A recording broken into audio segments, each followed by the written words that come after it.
Hey, RetconRaider here, with special thanks to the Raiders, the fine folks who help make these videos possible, including but not limited to Matthew Smith, Revenant, Alois, Anerdinwarpaint, Dragon Matrix 7, Eerie V23, Exsellsior, Gottlieb, Kazorm, Nathan Welch Jr., RobbyB, Tomasz Piątkowski, Triphoppenskip, and Valinrook. Thanks for your support, guys. That said, let's get started.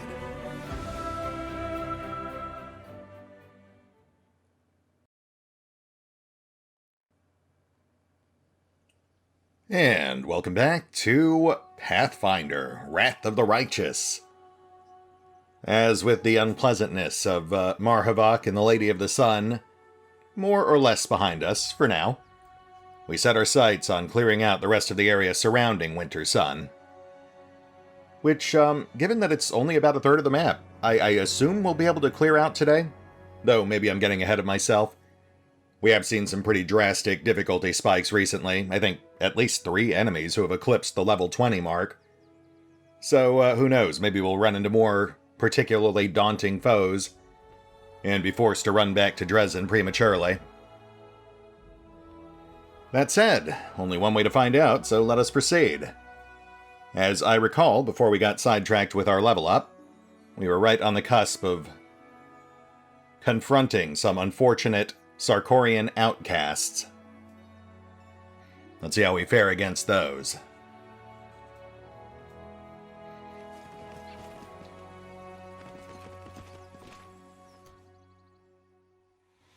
Alright, so right off the bat we've got a Sarkorian Slayer and 2 Barbarians. All of which are dangerous, but I think we have to prioritize that Slayer. Trust in yourself. We will not lead with Ember, because I don't want her to aggro the entire group. Instead, we'll set her and Waljif within striking range. But then we'll lead the actual assault with Vex and Kaz.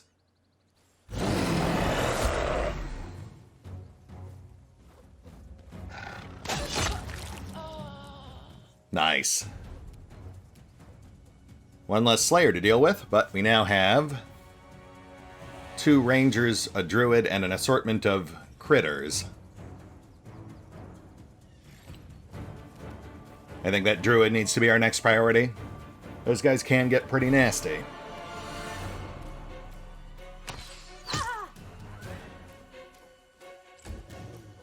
Ooh, Ember. Let's get an enhanced fireball in there.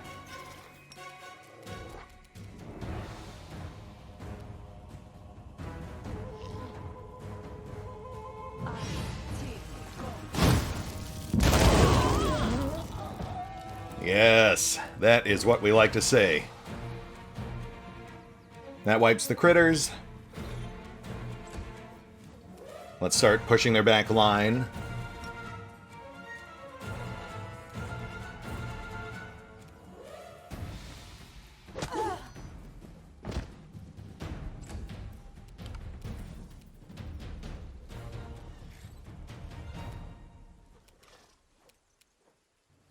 Yeah, let's go for the Druid. Ooh. Took a pretty nasty hit on approach, but that guy's pretty much done for. Cover me, all right?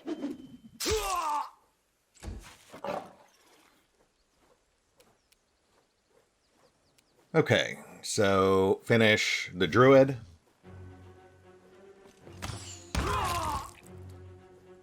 Very nice. And now the Brute.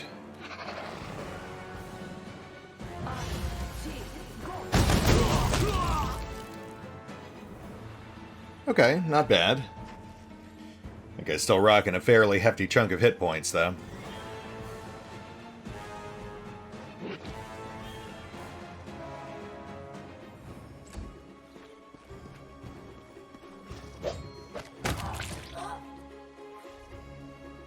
Let me just finish off this guy real quick.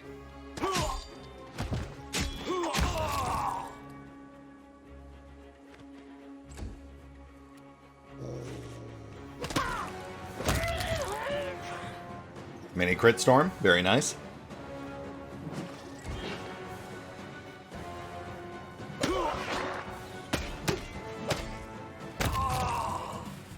And backline's clear.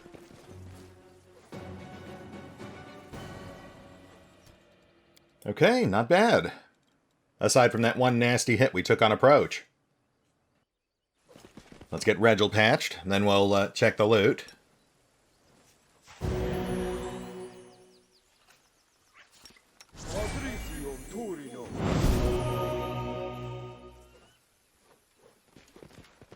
We've got another cash stone over there, too.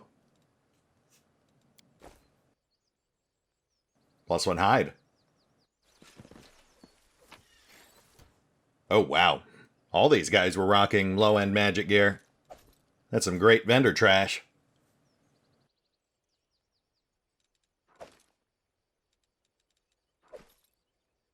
There we go. There's our prize.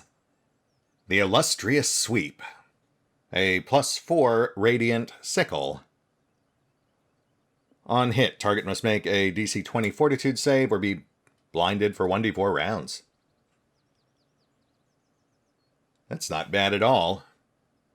I mean, the DC is unlikely to stick on any serious target, but I could see that being useful in the hands of a character built for sickles.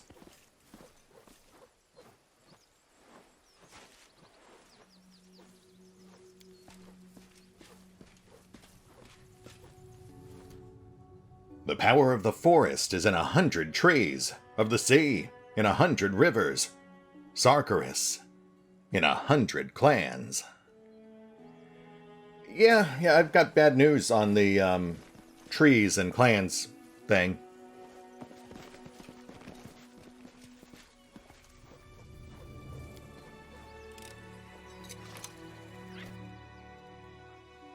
Ooh, that's pretty. Studded Armor of Trinity. +4 studded, which also grants DR3. Very simple, potentially useful.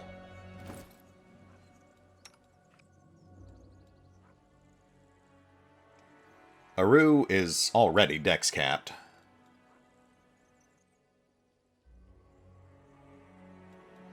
So the only benefit there would be DR3.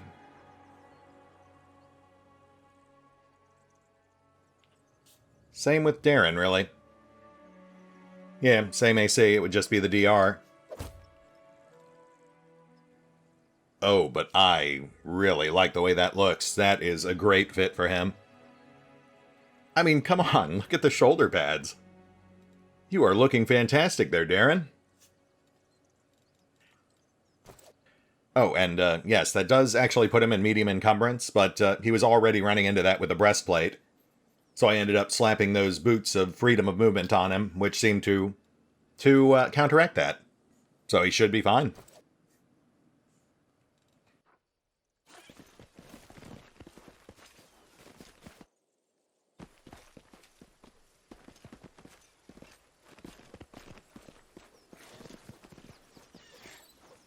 Okay, nice fight. Slight upgrade.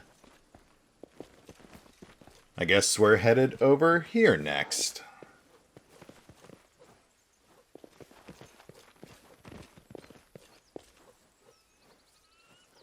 Or down there, that works too.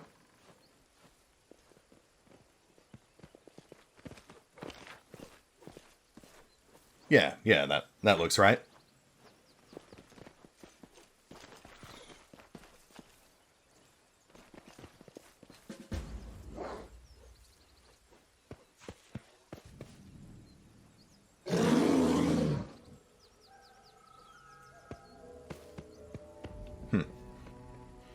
Big paws on that bear. Very foreboding, I guess. And ferocious Smilos. Dangerous, but nothing we can't handle.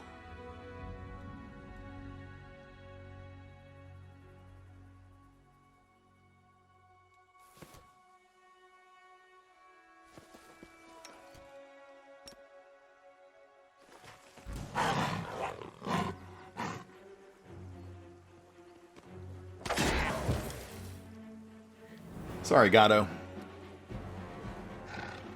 Stab you or zap you? Why not both? Out of my sight! I will resist.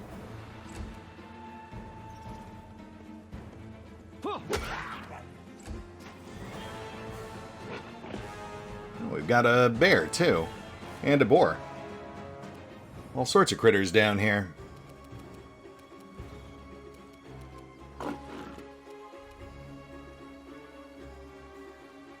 Are dire animals inherently evil? I'm not sure if I should feel bad about this or not.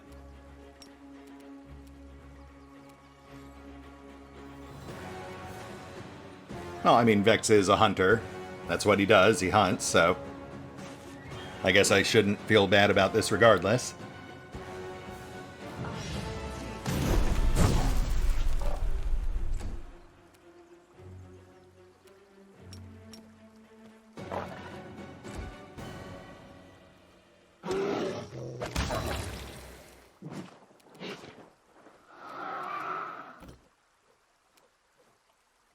Distract them for me. I am just now realizing, though, that these things aren't all messed up. Like the ones we saw out near Dresden and Chili Creek. Except for that bear we saw on the way in. That thing. That thing did look undead.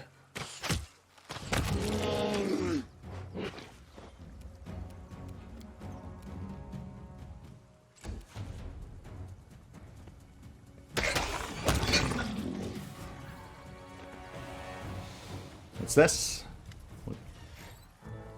Ah, Darren antics. Okay. Darren stands still at the edge of the water. It suddenly struck me. I've set off on this grand adventure, but I have yet to witness that classic scene from legends and love ballads. The beautiful woman or handsome man erotically bathing under the streams of a waterfall. Darren casts a teasing glance at you. This freshwater pool is the closest thing to a waterfall we've seen, and ever shall see in the World Wound. So, fancy reenacting the scene for me, Commander Godglove?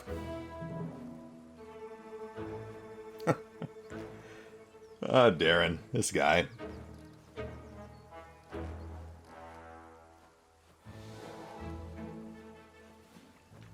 You know what? Sure. I mean, I can't promise it's going to be all that titillating, but I am certainly not going to say no to a chance to clean myself up a bit. All this grime and gore does start getting pretty rank after a while. Hey, wait, that was supposed to be a joke. Darren looks slightly bewildered as you fix your clothes. This is the first time I've been beaten at my own game. I feel crushed.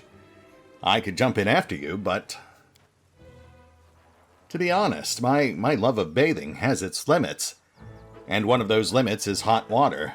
Nice hot water with no fish, frogs, leeches, or whatever else inhabits bodies of water within the World Wound.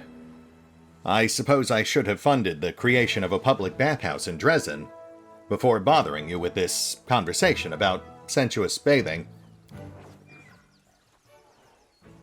Well, maybe next time, buddy.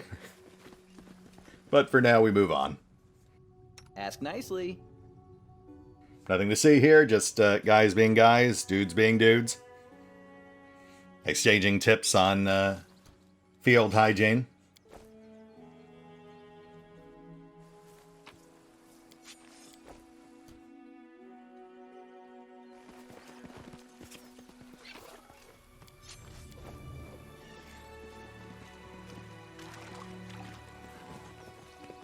Yeah, I've never seen that before. That was pretty fun.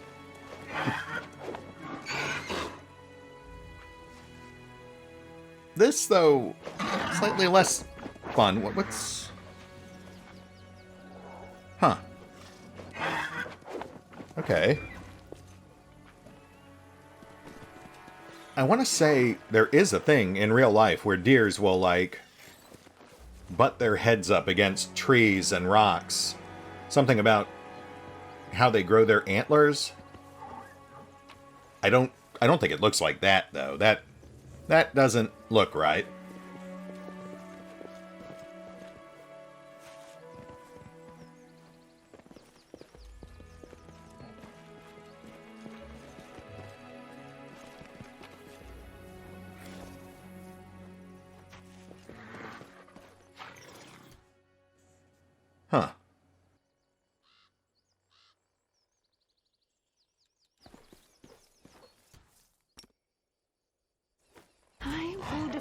my dream.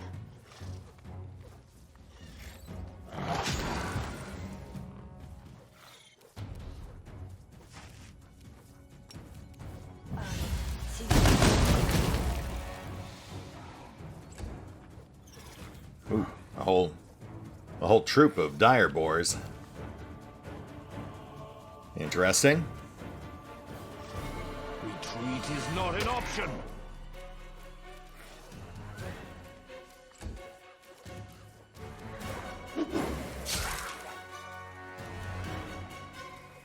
It is strange that we're seeing all these prey animals right next to these ferocious predators. Prepare yourself.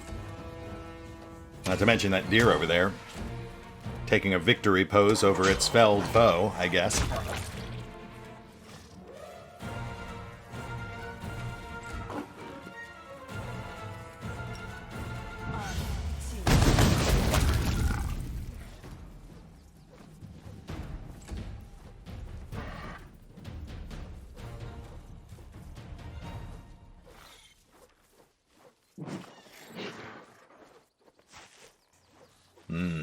Dire bacon.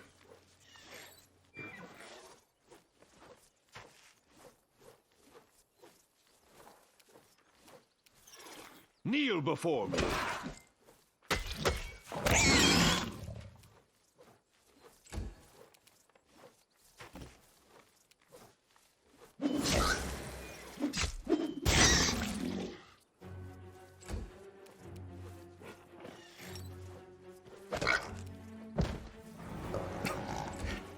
Thud. Desna, guide my hand.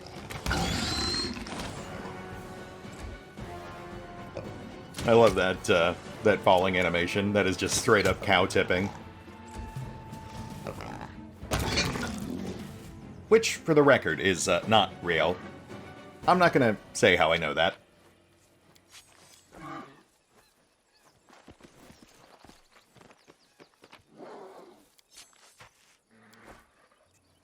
That said, we are definitely seeing some very strange things here. Zombie bear and self-destructive deer aside.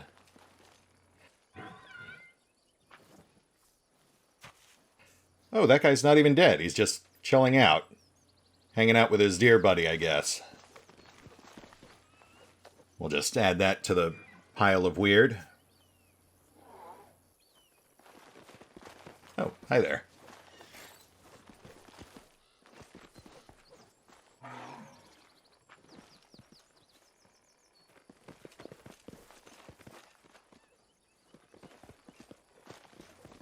And this is where we saw the zombie bear.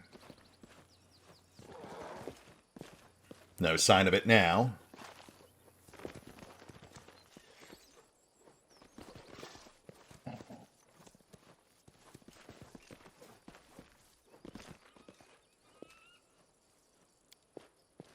Trivial.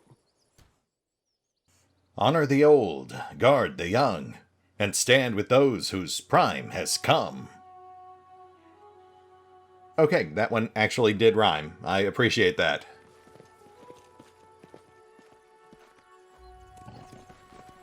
And there's our bear cave. Gotcha.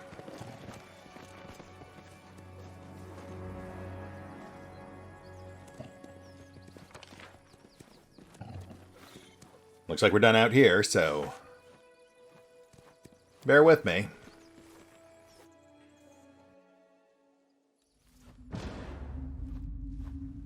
Those are not bears.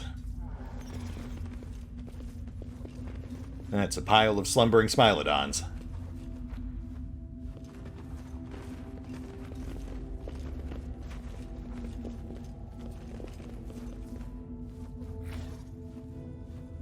A letter on a cold campsite, okay. And given that that did, in fact, update a quest for us, I guess we should give this a look. Rowan's letter. The letter has been carefully kept in an oiled leather bag, but the years have not been kind to it. The paper is so fragile that it's almost crumbling in your hands. To Soana the Seer. Mother, This is my last letter. I hope the Raven delivered it safely. The decision has been made. We are leaving for the south, for Gundren, further away from the world wound. I beg you, come with us. You turned down my last request. And I don't know this person you have become. Where did this pride come from? Before you were wise and fair. Can it be that the spirits of the abyss have reached the good spirits of our forest and twisted your mind as well? I don't care what happens to this place. I only want you to live, Mother. I was told you crafted yourself a special amulet to subdue the body of an animal? You know your powers are not what they were. You won't manage it alone. Even if you do, nothing good will come of this abominable ritual. Please, come with us. Your children and grandchildren need you. The wild animals in this deranged forest do not. We will wait for you at the pass until the 10th day of the month. Your loving daughter, Rowan. Ah, I see. Okay, well that does answer some questions. Apparently this Sowana the Seer was binding spirits from the abyss into the bodies of animals. That doesn't sound great. That might explain the preponderance of dangerous animals here and why they're acting so un-animal-like, because they're not actually animals. They're abyss spirits inside the bodies of animals. Which eventually, I guess, leads to degradation. Hence the self-destructive deer and zombie bear. Yet another tale of woe in the world wound. But intriguing. I do appreciate the creative stories and lore behind some of these just random throwaway locations. I sense something. Ooh, Cloak of Resistance +4. I'm sure we can use that.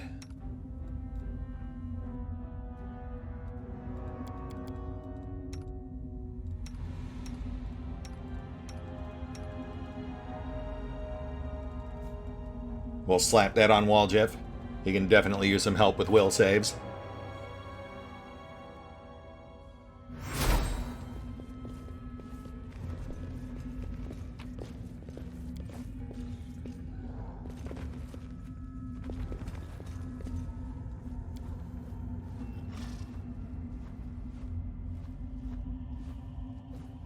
Buried treasure. Nice.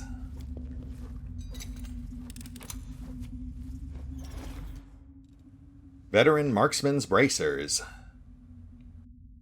When the wearer of these bracers lands a hit with a ranged weapon on an enemy who is prone, stunned, or staggered, the enemy must pass a Fortitude save 23 or have that condition prolonged for 1 round.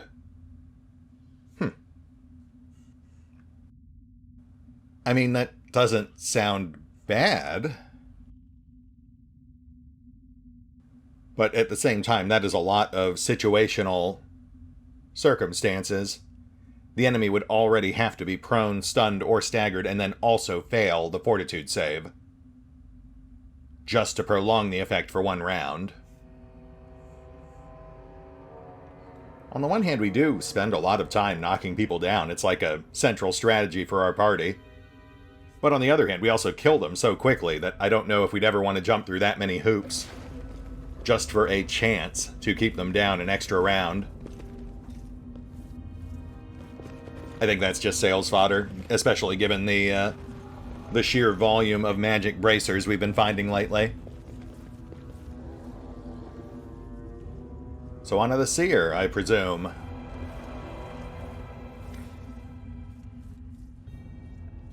An old dwarf woman, so ancient that she looks like she's been carved from a piece of gnarled driftwood, stands in the middle of the cave. The only decoration visible among her filthy rags is a clay medallion in the shape of a complicated knot.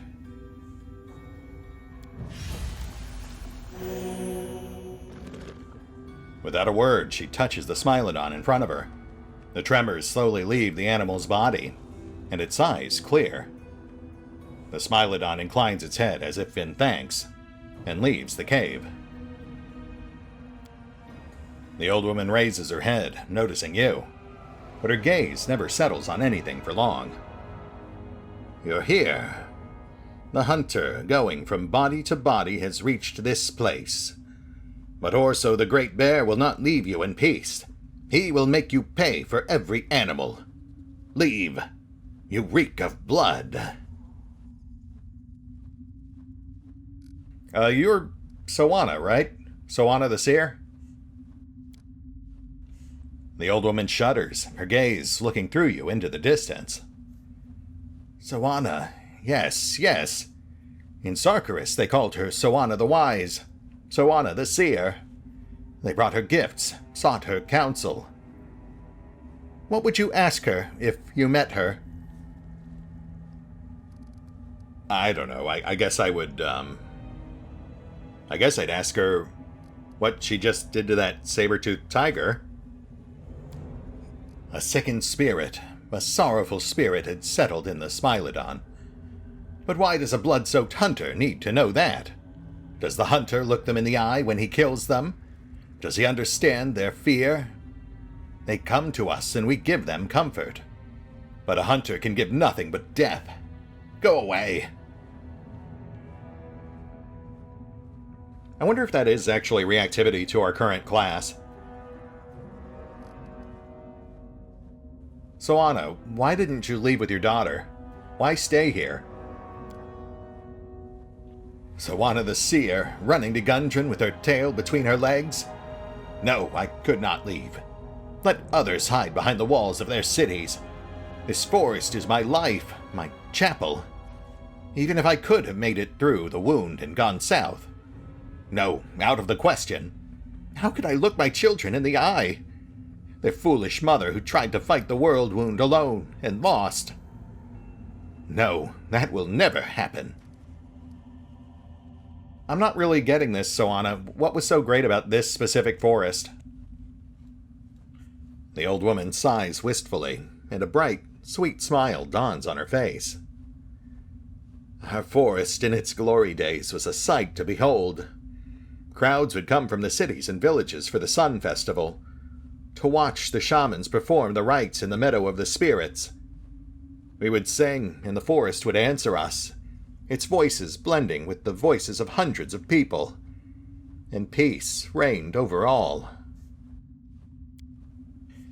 And when night fell, the mead flowed like a river, and young men and women jumped over the bonfire. Lucky was the one who caught the sight of the great Orso, silently cutting his path through the forest. The first summer flowers would spring up wherever he stepped. Corvin laid a wreath of those flowers on my head, and I became his wife. I washed my children in the holy spring in the Meadow of the Spirits, and they grew up healthy and strong. This forest was my land. The great Orso came at my call. Her voice catches, and her wrinkled lips tremble. Where is it all now? Where? Oh, this is sad. She's so fixated on trying to recreate how things were in the past that she's using her powers to create like this grotesque parody of how they used to be.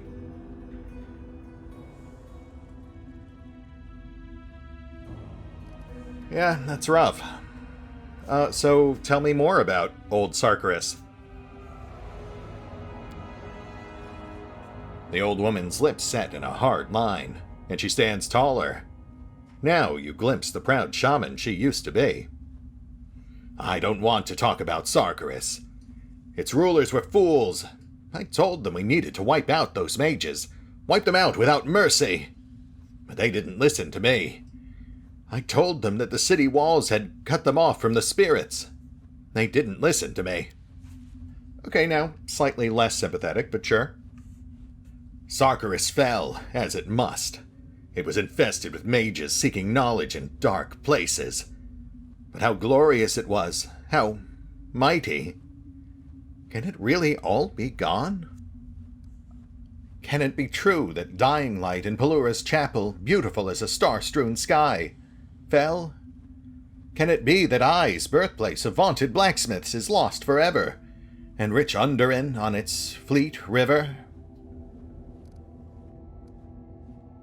I don't know how to tell you, but yeah, they're gone. I know it's hard to accept, but nothing you do here is going to change that. And Gundren. No, I don't want to know about Gundren. No. The old woman's lips quiver. She covers her mouth with her hand and turns away. Yeah, that's where her family went. Also lost, I assume. How have you, kept this place going all this time? The Master of the Forest protects his domain. Master of the Forest, Orso the Terrible, is our guardian. So it has always been, and always will be. Orso, right. Is that the sick bear we saw on our way in? Where'd he get off to, anyway? The old woman gives a deranged chuckle.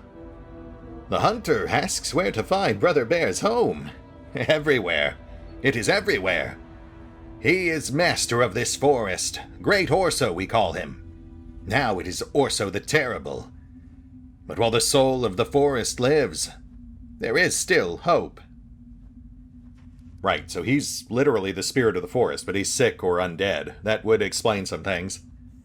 Hope of what, exactly? No, we must not say. The Master of the Forest protects us. We do it all ourselves. We do not need anyone. Begone, bloody hunter. Begone. Yeah, okay, well, I mean, I'll leave. Not because he told me to, but because my only other option here is to murder you.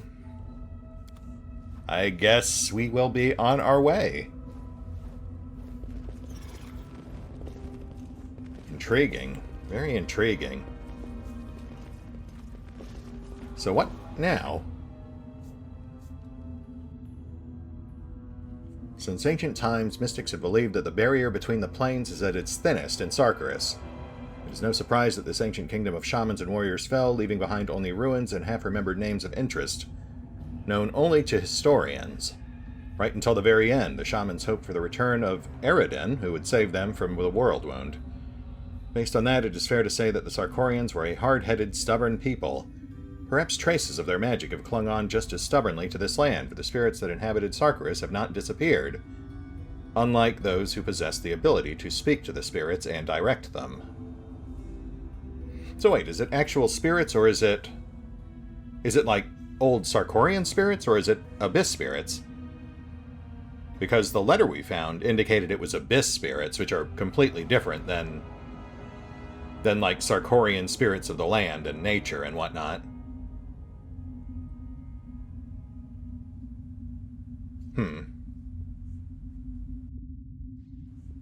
I guess it really comes down to what the deal with Orso is, because as she said, he's the heart of this place. So if his spirit is still intact, then I guess it could be salvaged.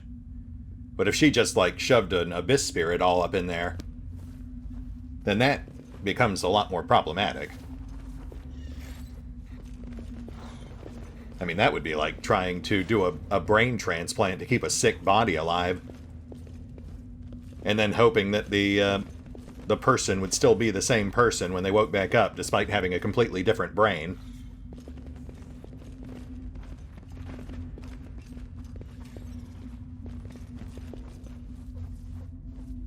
So where do we go?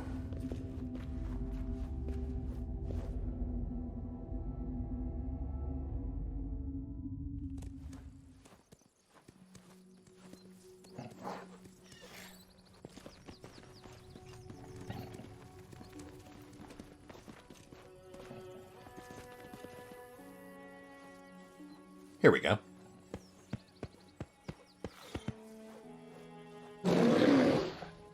Yeah, he does not look... Oh, and we're fighting. Alright, Orso, let's do this.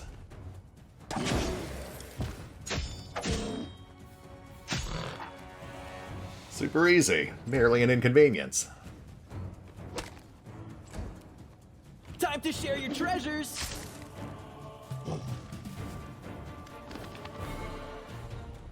Unable to withstand the blows, Orso drops to the ground. He is still alive, but his strength is dwindling. Noticing your continued proximity, he bares his teeth and snarls, as if he's trying to say something. "Grrr," says the bear. Peering into the bear's vicious eyes, Ember lets out a sigh. "What torment have you suffered to make you attack everyone like this? It's like weevils have burrowed into your soul."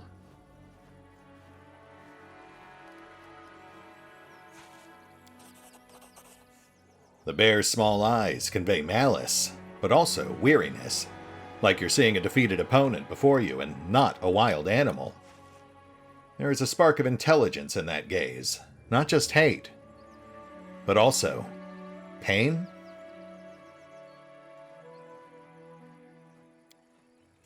The bear looks at its scarred and parasite-ridden body. One particular spot draws the eye, a brand marked with an intricate design.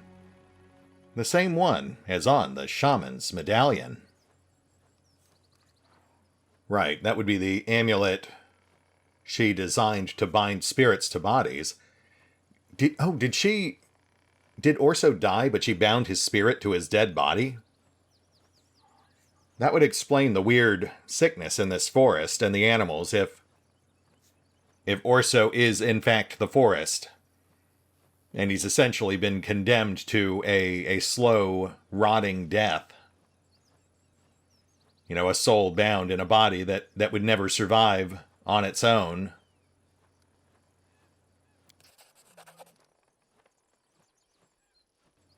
Okay, that's just the same info. Hey, Orso, can you actually talk? What did Soana do to you?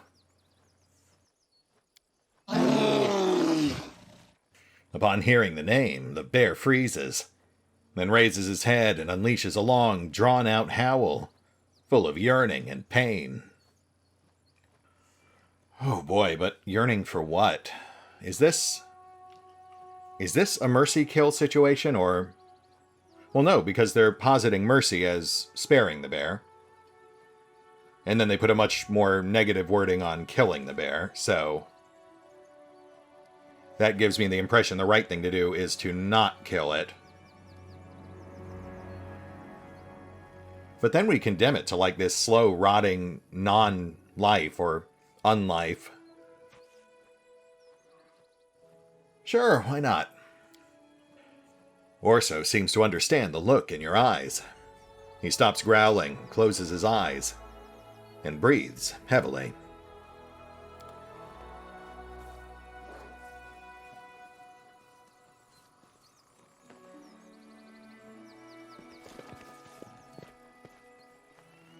I'm not going to lie, I'm a bit confused. I'm hazy on the details here. But I've got a general gist of what's going on. I'm just not sure if what Soana is doing is actually helping, because it sure doesn't seem like it is.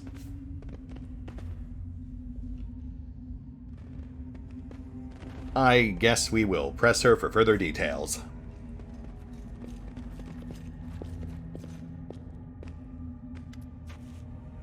The old woman gives you a hostile look. Her face holds no trace of her former madness. You're back. I sense the pain of the abyss spirit that is linked to Orso, and its weakness. If it dies, the foul poison of the corpse will seep into the tree roots. Creatures from the other side will come, and nothing will be left but a toxic wasteland. But you don't care about my forest. So why is Orso still alive? Okay, so it is an abyss spirit. It is not Orso. It's just being used to prop up his corpse.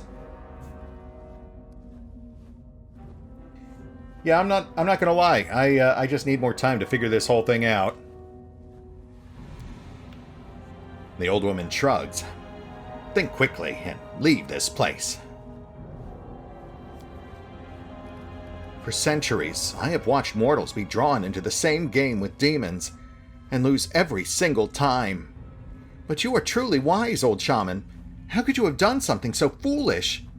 Surely you're wise enough to understand that there is no such thing as a deal with the abyss, where the mortal does not lose. Have you mortals no sense at all? Thank you, Aru. That is some useful context. I saw your mark burned into Orso's hide. What's the deal with that? The old woman crosses her arms over her chest. Yes, Orso the Terrible is my creation. I used this medallion to control an evil spirit of the abyss, after linking it to the sacred bear, and I forced the spirit to serve good by linking our lives together. Sure, okay, and what about Orso's original spirit? The old woman clenches her fists. It has lived for centuries in a bear's body, ancient as the forest itself. It ensured that the trees grew tall and the flowers bloomed. It ensured the deer had grass to eat, and the Smilodons enough deer meat. But the natural order has been broken. I had to do something, and I did it. The kind Orso that was known in Sarkoris is gone forever. But the guardian of the forest remains. Right. You say you had to do it, but you're lying. To us and to yourself. That bear, he was your friend, wasn't he? You would never have done this to your friend if you hadn't already lost yourself to fear. Yes, child. I was frightened. The world that I knew was dying. You don't know what that's like. That's not true. I've been afraid many times, very afraid. It's hard to fight fear, but inviting demons from the abyss to possess your friends, that's wrong. Yeah, I think I'm going to side with Ember on this one. That doesn't sound great. I could go right back out there and finish him off. Then what happens? The old woman shrugs. I will mourn, Orso, but life must continue. That is the law of things. This place is full of spirits of the abyss. They fly around aimlessly, driving the forest spirits mad. I will set them to work to replace our protector, and I will bind as many abyssal creatures as my strength can manage. Okay, so that also goes a ways towards explaining the weirdness we've seen since we got here, like just Winter Sun in general. The strange animal behavior, which often borders on self-destructive. You've got all these evil spirits flying around, driving the animals insane, and then she's also binding them into corpses? Or living bodies, which honestly sounds worse. Darren gives the old woman a harsh, malicious smirk. It turns my stomach when I see smug masters of fate such as you. Do you think you have the right to do whatever you want to other people? Do you think it's funny to take a living creature and thrust some disembodied spawn from the abyss inside it? I hope you burn along with every tree in this precious forest you were supposedly trying to protect. And that certainly tracks, I guess, of all of our party members, Darren would actually be the one who would take this situation the most personally, given his circumstances. Man, so both Ember and Darren against her. Arushale, too. I feel like we know what direction we really have to go in on this. I mean, you do know that abyss spirits are like distilled evil, right? The old woman sighs in irritation. Yes, they are just as evil. The spirits of the abyss are abominations. The forest spirits fear them to the point of madness. They seek refuge from their madness by possessing wild animals. You saw what they look like. You saw how I separate them. But in every moment of suffering there is hope. By separating them, I learn how to bind them. Alright, I feel like you just managed to somehow make it worse. So we do still have forest spirits here, but they're driven insane by the presence of the world wound and the abyssal spirits. They possess the animals and drive them crazy. And your stopgap solution is to just keep separating them and hoping for the best.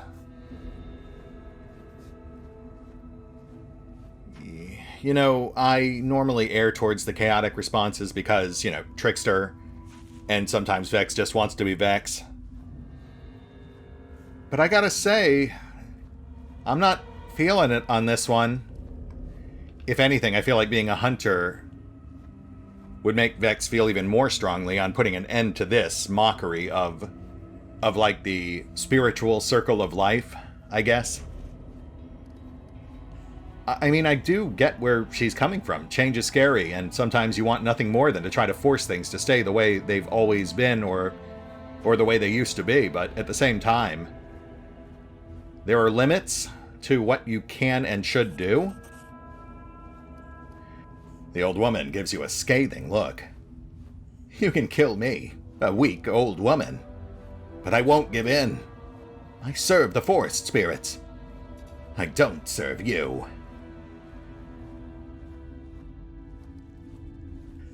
I'm not sure I would describe this as serving forest spirits, but okay, you know what? We tried talking this out. And it has been a while since we've done something that is technically evil, quote-unquote, so what the heck. Gotta say, Soana, I really wish there were better ways we could handle this, but, Fine, we'll do it your way. I will, in fact, kill you, a weak old woman. And in doing so, free the victims of your stubborn madness. The old woman crosses her arms over her chest. I'd rather die right now than see my forest slowly die in agony. Yeah, okay. The shaman is so old that she cannot put up a fight. Instead, she tightly squeezes her medallion, which cracks in her withered fist. Which should be fine. That's what she used to bind the spirits, so that would free them. I mean, that's what we wanted. This one's mine! Holy crap. Rachel. Wow. You can tell he was really holding himself back during that whole conversation. And he just let it all out in that 1 second of combat. A broken shaman's medallion. Crudely made clay medallion in the shape of a complex knot, broken into tiny pieces.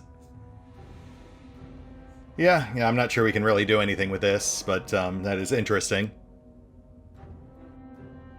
It is marked as a quest item, though, so I mean, maybe there'll be use for it later. Maybe we'll use it in a project to find some way to control spirits or something. As a crusade project.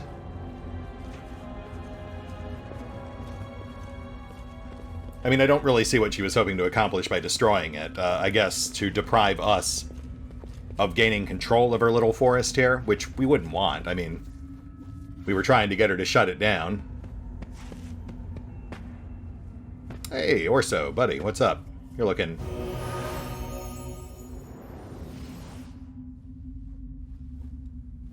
Okay, and he's gone. I guess he has passed on to the next life. And the Smilodons remain catatonic.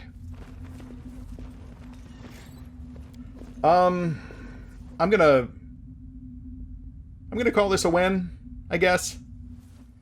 I don't really feel great about how things went with Soana, but at the same time, we did put a stop to her grief-fueled madness, I guess.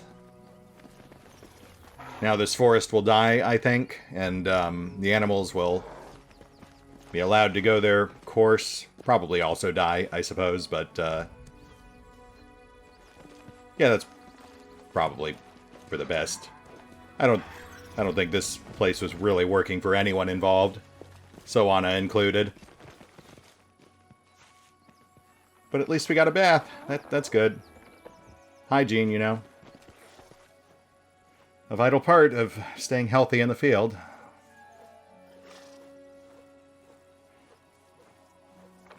right. Well, that was an experience. Everything that just happened there. An experience. That was certainly a thing that happened to us. I have to say, that was an intriguing story. I'm just really, honestly, having a hard time parsing everything out. Emotionally, I guess? Anyway, we're past time. This feels like a good place to call it. We'll hit the pause button for now, but we will pick up here next time as we explore that last bit of map and head back to Dresden. Back to the relative normalcy of the Fifth Crusade. See you then.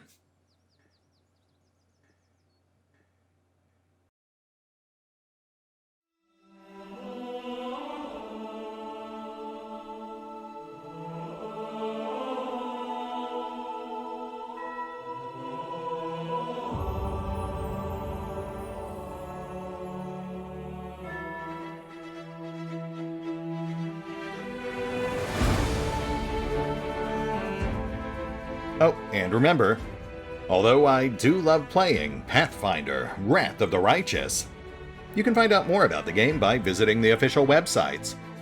And if you'd like to help support the channel, then feel free to push the buttons that do the things, or maybe even check out the Patreon or the new YouTube memberships.